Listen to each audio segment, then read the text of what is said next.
So thank you for the chance to develop a theme. And the theme here is that it is not so easy as we would like it to be.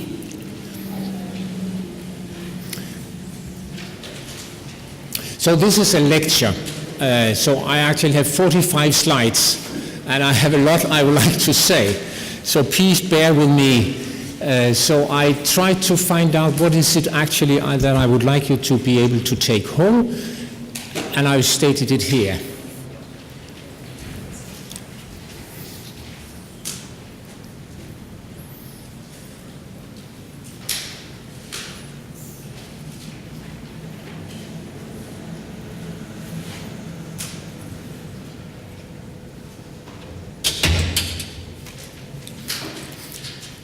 So you will see that already I'm a little bit out of the topic, because latent variable and construct validity is not words we usually use in the natural sciences.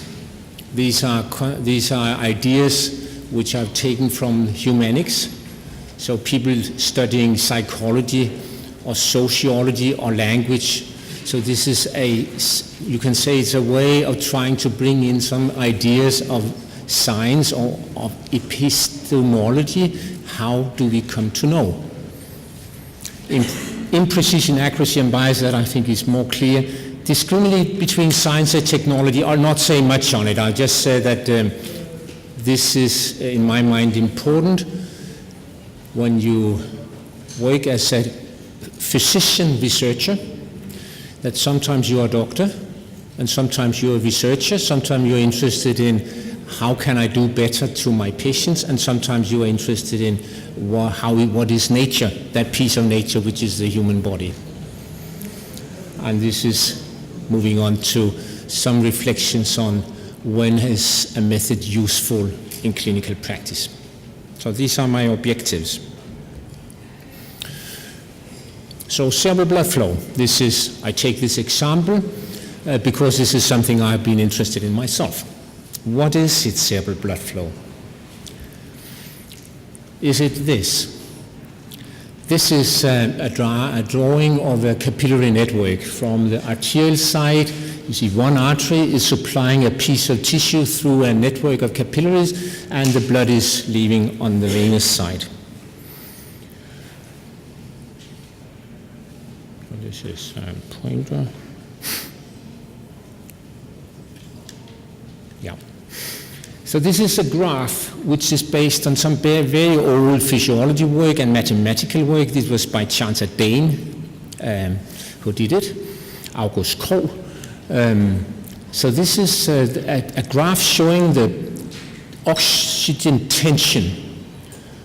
The oxygen tension is a gas tension of oxygen in water, and it's also the concentration of oxygen molecules in water. So this is, if you express it as a tension or concentration, that's actually just two ways of expressing the same physical reality. So this is then 1 millimeter of the average capillary. So an average capillary is about 1 millimeter long. And when the blood flows through that capillary, it unloads oxygen, and that curve can actually be predicted and also measured. So this is transport of oxygen within the blood vessel, within the capillary. And this is probably what we would say, this is our idea of flow, blood flow. But it should be clear to us that what really matters is what happens after the oxygen leaves the blood vessel. And this is depicted here, and this process is now not a convective flow, but this is a diffusion. These are the molecules of oxygen which diffuses through tissue, through water, into cells, and get to the mitochondrium. And that gradient is much steeper. So while this is a millimeter, the average distance here is just 50 micrometer. And this process is driven by the concentration, just like any other diffusion of molecules in water or in any other fluid. The result here is that tissue oxygen tension that can be measured by electrodes, platinum electrodes of a diameter of a few microns, which can be put into tissue. So you could measure the tissue oxygen tension here, and you get a very high reading, a reading which would be near arterial values. Or you could measure it here or here, and there you get tensions and a long distance far from a blood vessel, and so you're down here somewhere, and you get tensions which are very low. So the problem with perfusion is that it's, by definition, it can't avoid it, it is very heterogeneous. So the cells here are exposed to very different oxygen tensions. I mention this first because to our understanding, the purpose of flow is really the key purpose of flow, and what determines the magnitude of flow in most tissue is oxygen transport. So in reality it looks something like that, and I'm sure I haven't brought a video because that always crashes.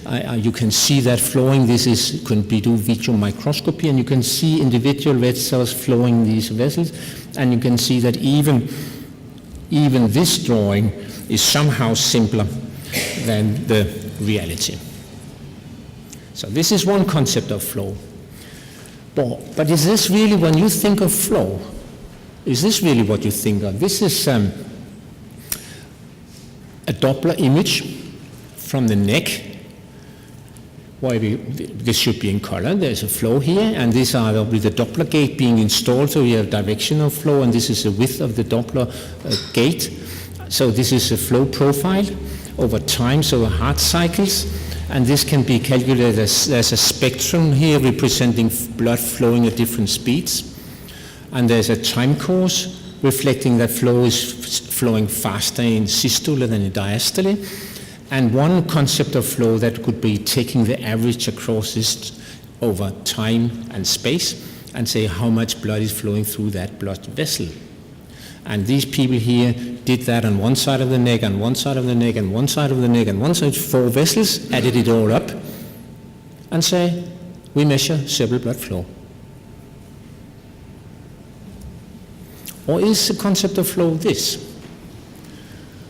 This is we had a machine at a certain time where we could inject a tracer, a radioactive tracer, and that generated these fantastic images, which is just showing central ganglia, the white matter with the ventricles, but actually the ventricles in this particular baby were not white, so this is just the white matter, very low flow, and that high flow in the cortex.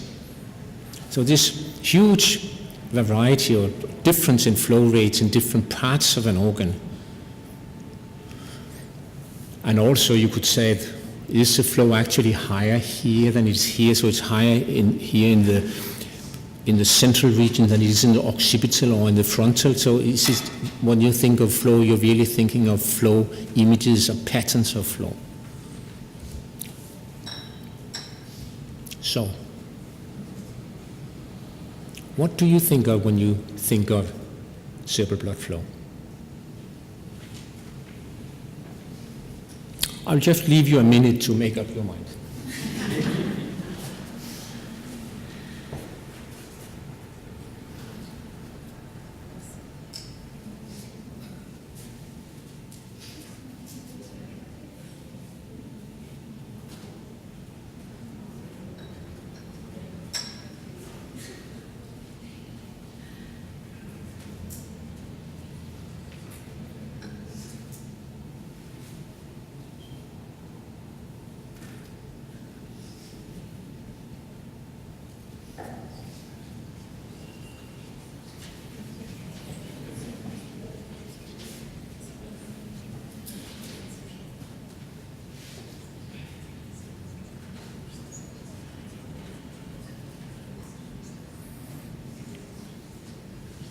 Here, this is my first digression. I think that's the word when you sort of get away from your feet.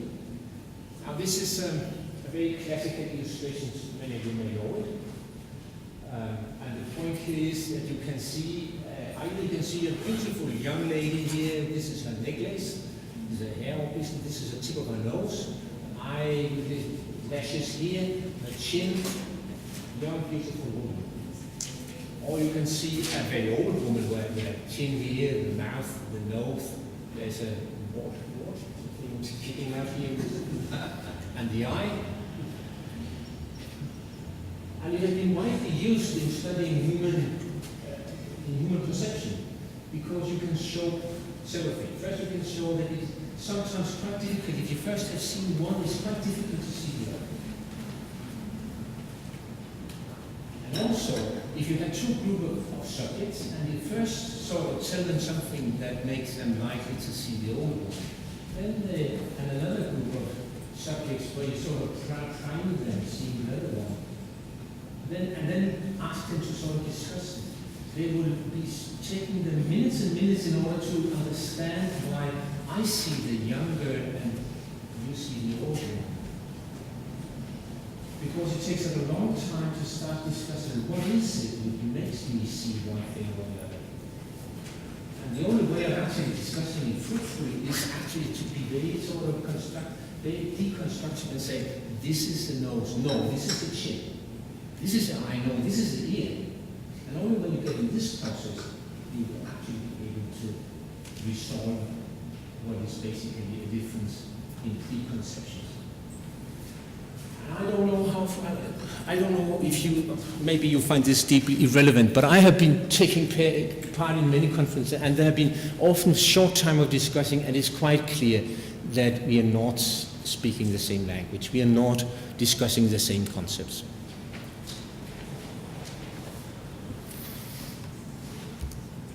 So, a personal account, and this is certainly personal in the extent that all what I'm presenting now, I'm being part of the publication process and also the data collection process, but it's certainly the result of many people's work, and some have done more than I did. So we started off measuring cerebral blood flow in the incubator by 133 xenon clearance, and 133 means that it is radioactive. So this was a radioactive isotope, and that is why it never sort of got into wide practice. Not because it is very, very radioactive. Actually, the dose here was corresponding to 4 chest X-rays if you took extreme care and only exposed the lungs and had the exposures perfectly best possible. So it's in no way a sort of extraordinary radioactive exposure, but the difference obviously be that when you do a chest X, you have a clinical reason, so there's a potential benefit for the child. If you do a measurement of CBF, is there a benefit for the child? Nowadays, there may be babies where you could say this would be an important piece of information, important enough to expose to radioactive xenon. At that time, we knew too little, so we said this is pure research. There's no benefit, it's of no therapeutic benefit to the child, and that gave very close limitation to what babies and how often we could expose them to that. The procedure itself was you had these scintillation detectors, so this is detecting xenon from outside, and the xenon was injected here in a vein, which is already present. And the clearance means that we look at the clearance or the washout, and we use this basic principle, fixed principle, to say that the change in concentration is a function of flow and the difference between the content of tracer in the arterial and the venous blood. This is a very simple physical principle. And my problem when I started this work was that this was not an arterial injection, it was a venous injection. So we detected over the lungs, and we saw here a loading of the lung, and then xenon is a gas, so some of this is exhaled, and some of this is carried on to the pulmonary veins, and then on to the arteries, and then on to tissue, and here we monitored over the brain. And it takes a computer, and I also have a degree in computer science, so I did the programming, and it was then possible to deduct the rate of clearance out of this washout curve. So the scintillation detector detecting radiation is outside the head. And this is just a drawing showing that this is obviously most sensitive here, and then because the radiation is absorbed in water, it becomes less and less sensitive the deeper it goes. But because this is actually a smaller volume than this, it means that actually 40 to 45% of the signal up here comes from this hemisphere, the contralateral hemisphere. So although some who have worked with this method before had considered it regional cerebral blood flow, I made up my mind and said it would be most reasonable to consider this rather a measure of global cerebral blood flow. So that means that this is including gray matter, white matter, basal ganglia, and also mathematically this was the most stable estimate, so everything sort of ended up saying this is now a measure of. So that in principle will be comparable to what we will get with Doppler measuring input on the large arteries. If the blood which enters on the neck is really going to the brain and not is going to the tongue or the eye or the mucosa of the nose. So if the arterial system is really, you can know what is intracranial to extracranial blood flow. Some complications are, say, injected here to the lung. There is this distribution to the body. When everything is normal, it's fine because it clears rapidly from the monitor over the lungs. But the problem is when you measure the lungs, you also measure the chest wall. So somehow the chest wall is not part of the input function. So that had to be subtracted. And this thin line shows the standard subtraction. You see that was the true detection. I worked a little bit with this compartment model, and we did some measurement from arterial. We had a few babies with an arterial line, so we drew arterial values, 30 seconds, 1 minute, 1.5 minutes, 4 minutes, 5 minutes, 8 minutes, 15 minutes, and then measured the concentration of xenon in arteries. And you can see that this modified correction seemed to fit relatively well. Here we compared the air signal with the chest signal. We got a good agreement. The chest signal with the arterial signal, we got a sort of an okay agreement. So we end up saying that this is probably a fair way of doing a measurement in absolute terms. So I got convinced that this was the best available method of measuring cerebral blood flow in absolute terms, in milliliters per 100 grams per minute. And the interest of that, obviously, is that that allows you to compare to animals, to adults, one population of infants measured in one place to one population of infants measured in another place. That's the advantage of going absolute. There was another complication, and that is that xenon is a gas, and what we're discussing here is the balance between concentration in air and concentration in tissue, so there's a dissolubility coefficient. And that is very well known for adults. It was not known for newborns, and actually no surprise. Values are quite different than the newborns because there are no myelin, there are no fat in the brain, and xenon is lipophilic.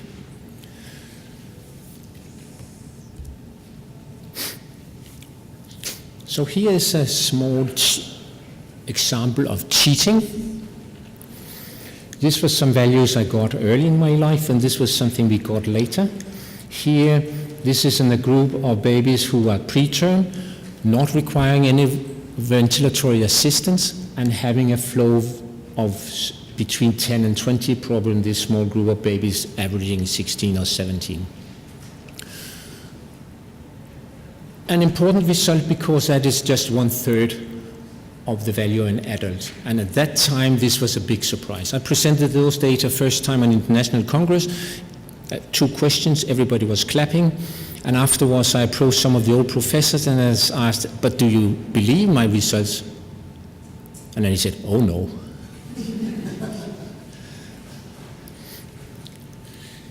Then in this study, we compared, and you can see here that babies who are supported by mechanical ventilation of increasing degree tended to have lower flows. And the reason for that is not entirely clear yet. But this then was a study I did with all puts, and we measured electrical activity of the brain at the same time. And you can see here I have downscaled, these are logarithmic scales, this is 10 and 10. And you can see these are on the average lower. And in particular, those who have continuous activity seem rarely to be low, about half of this value. And I like this result because that is also the case in adult baboons, where you can do that very carefully, that if you sort of reduce the cerebral blood flow to half of resting level, electrical function will cease. So this was, I think, a good agreement which would suggest that we were in the right ball game. But this was measured with a clearance time of 8 minutes, and this was measured with a clearance time of 15 minutes. And that actually gives a bias of 20%. We know now. So the difference is less than we think. That may be true, and that may be reasonable, because electrical activity of a preterm infant is likely to be less energy demanding than the electric activity of an adult brain. But we actually don't know. Then at a certain time, we made a comparison between the xenon method, and here that was before we had this solubility coefficient ready, so the numbers here are wrong, and compared to Doppler. This was the mean flow velocity in the internal carotid artery measured on the neck. So actually precisely what the group from Germany, Kira, is doing. And what you see here is a positive association. And in the editorial, Henriette Bade wrote, this is very unsurprising. This is a measure of cerebral blood flow. This is another measure of cerebral blood flow. They agree. That's not strange, because they're both measures of cerebral blood flow. The agreement is not perfect. That's no surprise, because they don't measure it the same way.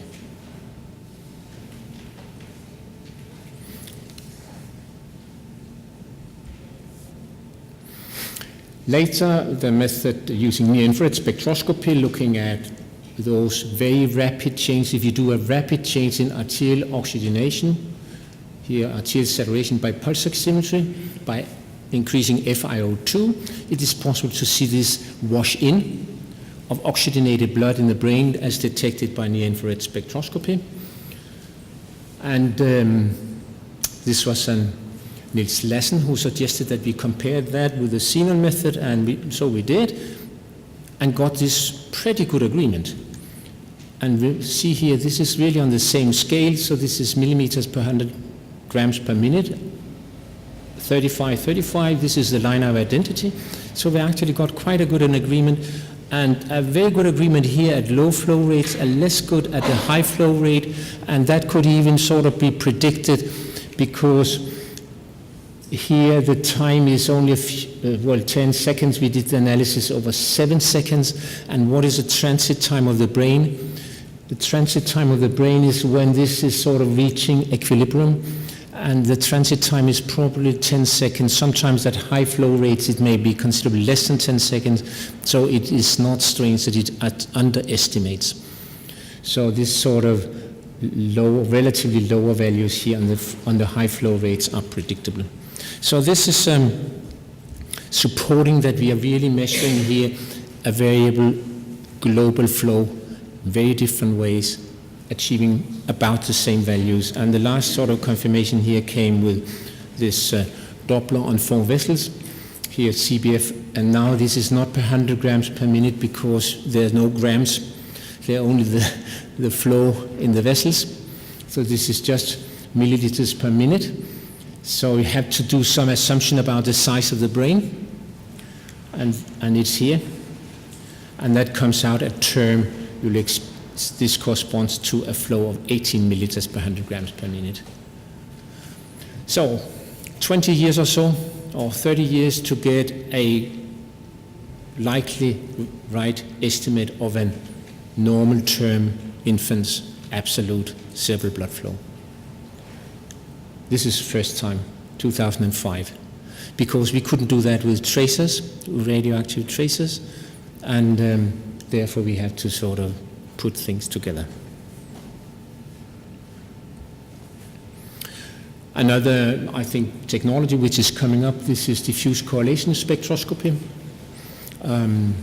This is, well, I've not tried it yet. I don't know really. This is a correlation. This is a laser correlation. So this is a frequency correlation. So within a microsecond, there's a high correlation of the spectral pattern of that light coming in and out. And as time goes by to a millisecond, this correlation is lost because of the scattering, multiple scattering of light in tissue. And the decline of this is as a result of the moving erythrocytes in tissue. So this is actually corresponding to a laser Doppler flow measurement, but using near-infrared, it is penetrating deep in tissue. And this is comparing to Doppler, and these are individual patients, and these are the uncertainties because this was measured many times, and the Doppler was measured several times. So this is an agreement on each side. As you can see that here, these are obviously arbitrary units, you can say both of them. The agreement is definitely there. This is a correlation coefficient of 0.7 something. But there is disagreement among infants, so some seem to read higher on this measure than on Doppler, and some seems to read lower on this measurement than on Doppler.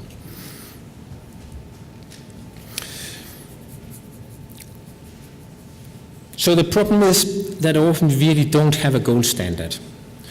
And this sort of theoretical concept of accuracy, imagine that you have a reference value, is only really relevant if you have a gold standard you can compare with. So now I'll speak something about our work on cerebral oximetry, on oximeters using near-infrared spectroscopy. And there are several of them. And this is one result. This is term infants after cesarean section. They start off having a low cerebral oxygenation, as they have a low pulse oximetry reading, and then over some minutes tend to increase.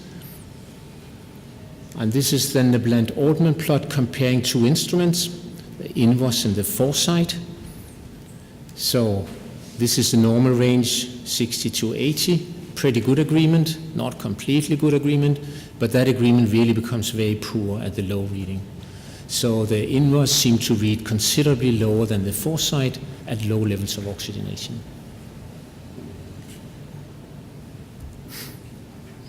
We also did some work in a phantom, because I mentioned this because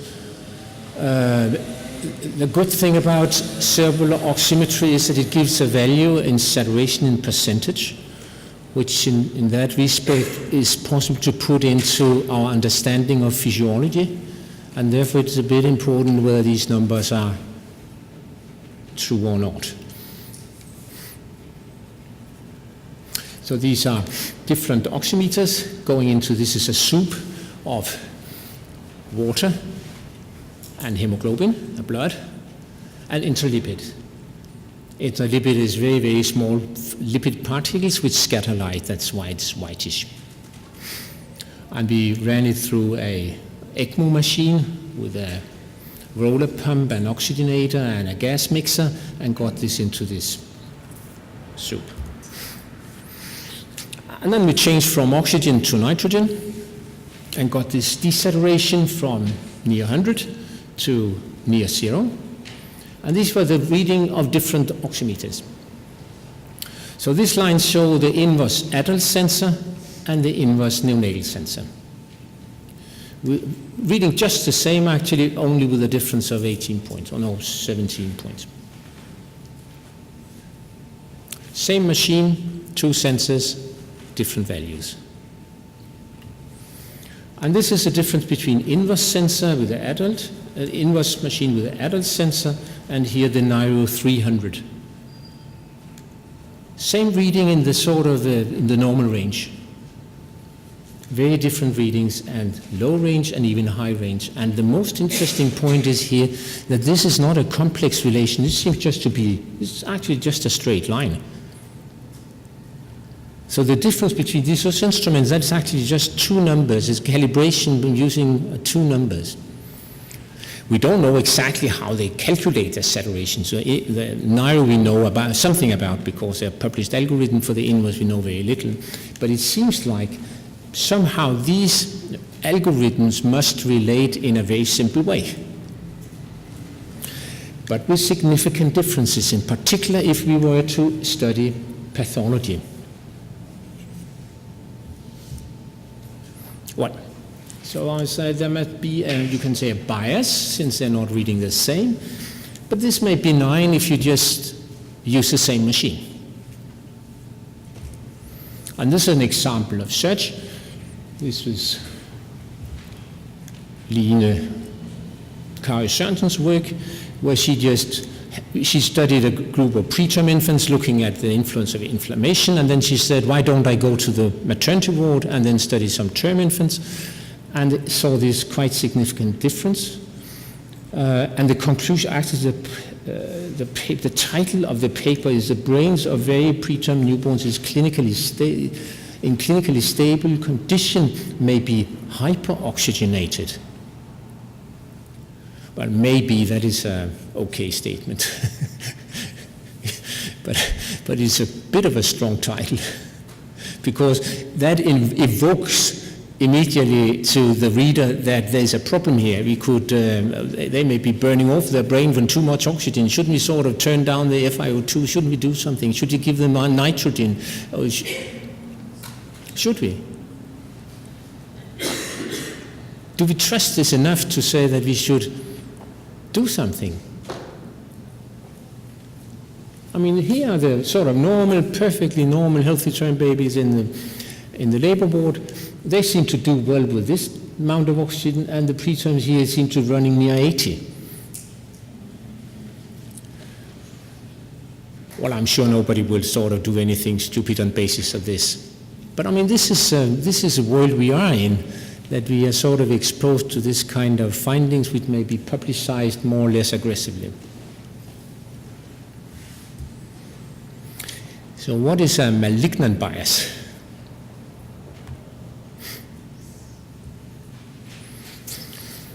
Then here's a little bit of philosophy again. I'm coming from the humanities. So a latent variable. This is a theoretical concept.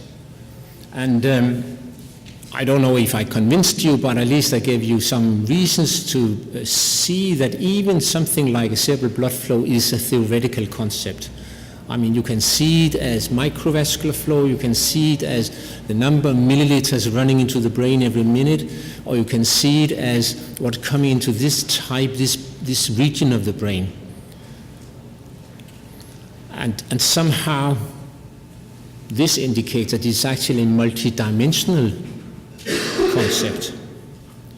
But if we are operating in this kind, relating sort of saturation or blood pressure, or we need to make up our mind. So we articulate a set of concepts, and then also articulating their interrelation. And then there's some methodology here, and then we would test the relations.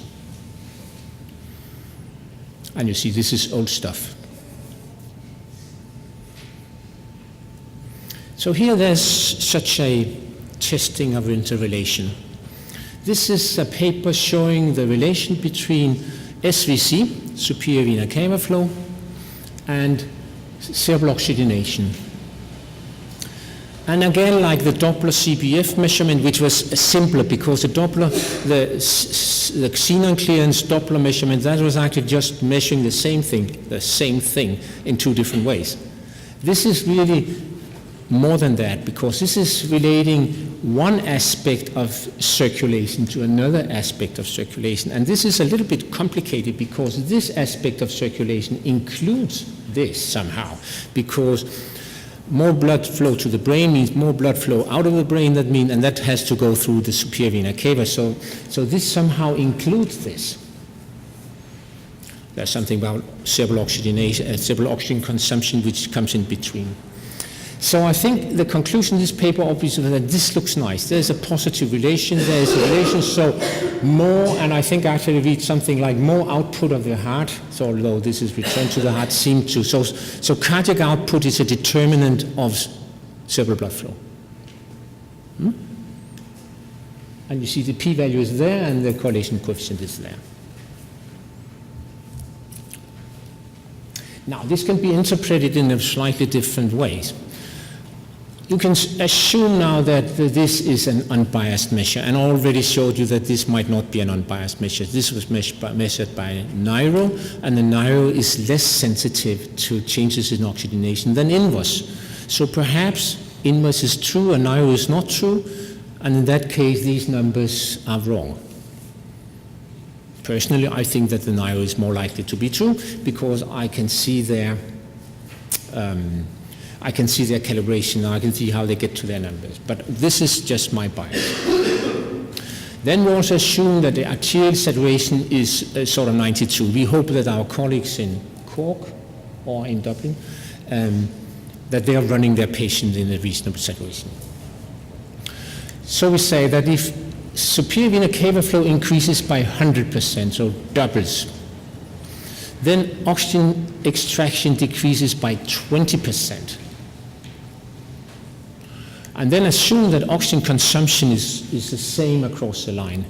Then that would say that if vena cava superior flow increases by 100%, then CVF will increase by 20% only, which means that there is quite a bit of buffering between these two variables.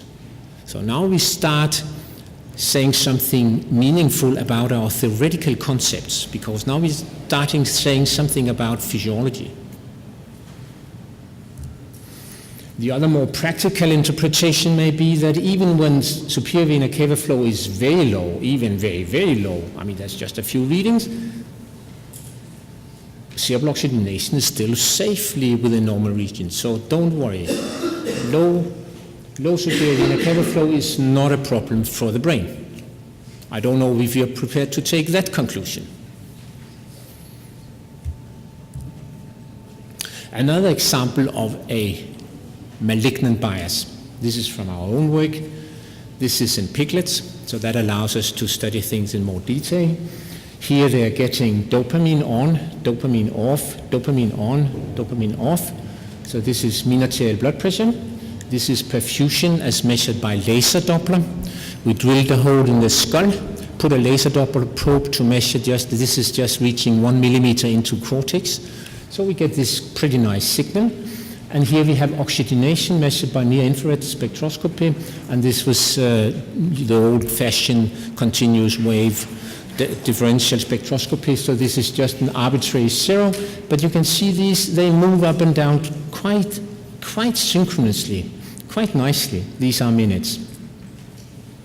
And on this side, this was done by, here arterial blood pressure was changed by an aortic balloon. We put up a catheter with a balloon to the aorta,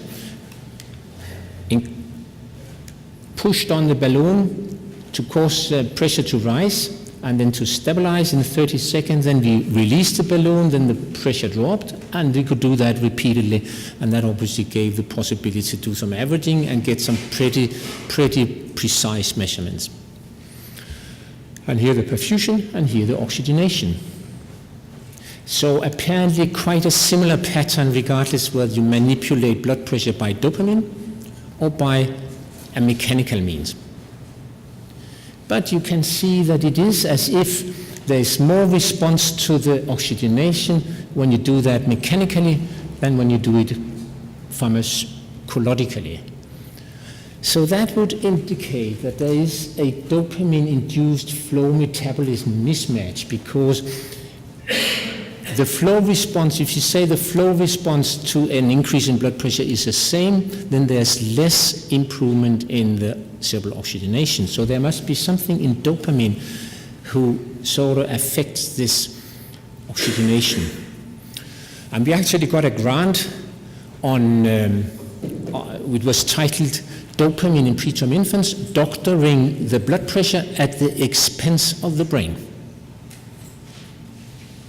because of this mismatch.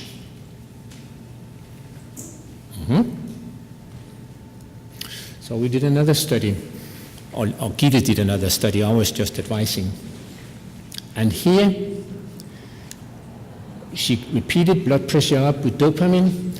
We had this increase, cerebral perfusion goes up, cerebral oxygenation is just cerebral oxygenation 6.1, 6.1, and she did that by putting in a ascetical sinus catheter to do venous saturation. And then she drilled another hole in the skull and used this video microscopy because we had the idea that dopamine could do some kind of capillary heterogeneity, that some vessels would constrict and others would dilate, and that was the reason. Absolutely no signal. She also removed the scalp on one side. We thought that if you give dopamine, perhaps this is just a problem that the dopamine will constrict the vessels, blood vessels in the scalp, whereas on the Doppler we'll only measure flow in the brain. Not an issue. So we were left with really no explanation for this difference. And actually, now we think that the most likely reason for this difference is simply that when you give dopamine, you constrict arteries, but you also constrict veins. And constrict veins, then the veins with outflow from the brain is impeded, so venous blood will tend to stay in the brain. And since oxygenation is actually not venous oxygenation, it is tissue oxygenation, so it's arterial plus venous. So if there are relatively more venous blood in that signal, then that would tend it to be lower. So this is actually just a bias. It's just because our concept of cerebral oxygenation, we are still thinking in venous saturation and not in tissue saturation. And you could say, well, that doesn't matter, we just change to tissue saturation. But tissue saturation is, if that is depending on how much the distribution between arterial and venous blood in the brain, then it's not so useful, because when tissue saturation goes up or down, is that just because there's a shift between these two compartments? And what is the relevance of that? What is the usefulness of that? So that's why I would say this is more like a malignant bias in this cerebral oxygenation. So I say something about precision, and this is just illustrating that if you replace the sensor, you get a slightly different reading, and many people have done this, and our numbers here, sorry, this is a mistake, our numbers here was that we had a standard deviation of repeated measurements about 5%, a 95% confidence prediction interval of 10-15%, and there's little question that this is an issue which is not easily resolved using this method. In the Linus result, this ended up, could be illustrated like this. These are babies, each line here is a baby, this is their birth weights. There is obviously no particular relation between cerebral oxygenation and birth weight, but each line here is the mean of a repeated series of measurements, and each line here is the 95% confidence interval of that mean. So that is just illustrating that although this baby had a low value of cerebral oxygenation, the confidence limits ranged really from 60-something, which would be completely normal, to something which was gravely low. So we really, even after having put the sensor and taken it off and put it again and taken it off, average 8 times, we were still quite uncertain what was the value of that particular infant. This is a piece of work from Sydney, I think, looking at SVC flow, PEEP of 5, increasing to PEEP of 8, decreasing to PEEP of 5, and the interpretation again can be different. One is, I think that is the main, is that on the average PEEP, a change of PEEP of 5 to PEEP of 8 really didn't change the mean value too much. One interpretation is that some babies actually had a big problem of having a higher PEEP, dropping their venous, superior venous cava flow by nearly 50%, more than 50%. Others might have had a tremendous positive effect by increasing it. So there may be, these babies may actually, in terms of lung mechanics, be very different, and in their basic state very much out of their optimum. But another interpretation obviously, because there is quite a bit of spread from here to here, another interpretation obviously is that the measurement of superior vena cava flow is also prone to a measurement error. And that obviously leads us, when we interpret this work again, lead us to them here that we were looking at this regression line, but since there's also an error here, which would cause this regression line, our problem really may be, a key problem is that both measurements are pretty imprecise. And this is just illustrating what imprecision can do, I think, in a malignant way, because here SVC flow is used to calculate vascular resistance. And vascular resistance is clearly a true latent variable. There's no way you physically can measure vascular resistance. It will always be relation between a pressure and a flow.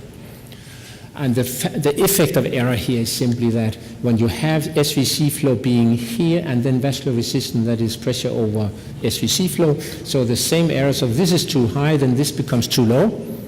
So I indicated this as 30% error will cause this degree of movement along this line. So part of this slope is really just a statistical artifact. So a few words on science as a... So science has to do with understanding, establishing cause and effect, and you can say predicting. And in experimental practice, you predict something, then you do an experiment, you predict what you would like to see, and then you don't see it, you say, I was wrong. That surprisingly rarely that happens in experimental practice. There's so many papers confirming what they thought they would find, very few papers reporting that they actually didn't find it, which is suspicious. And this actually in the doctor's domain, this belongs to the etiology pathogenesis.